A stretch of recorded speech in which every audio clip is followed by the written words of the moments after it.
to attend a leadership event or to participate in a leadership conference like this, most people respond to that invitation with the attitude that that is not for me. That response is proof that your culture has done an excellent job in canceling who you are.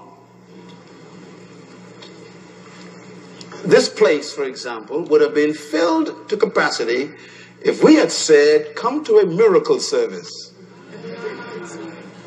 So this doesn't affect me at all. I know exactly what's going on here. I expected you, and only you. I'm not impressed with crowds. You see me? I speak to them all the time, millions of them. My real love is people like you who believe that this is for you. You know, Jesus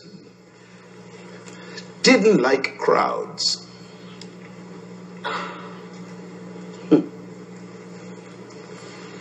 He didn't trust them.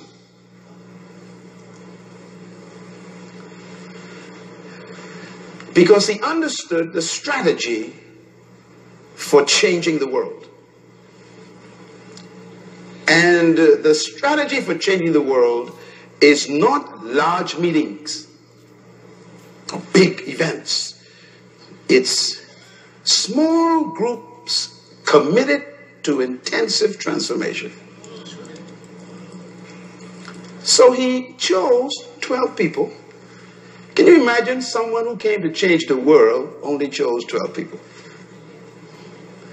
And his only focus with them was on leadership development.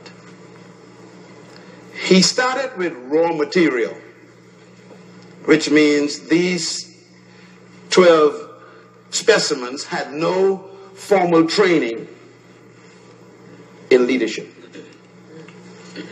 What I thought was a good strategy that he used was he at least chose businessmen. I like business people. Religious people are problems.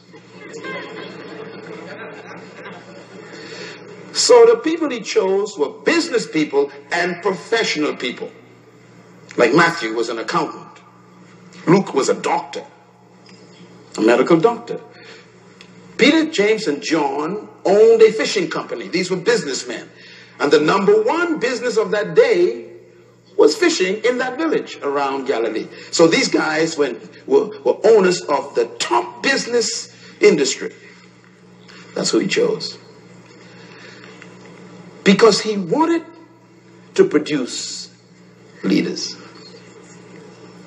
One time, his crowd grew too much.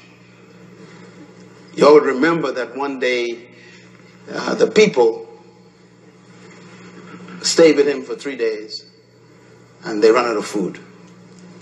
He decided, it's my responsibility to make sure that they are fed before they go home. So we know the story. He worked a miracle, multiplied fish and bread, and he fed them. And the Bible says, after that meeting was over, 70 joined him.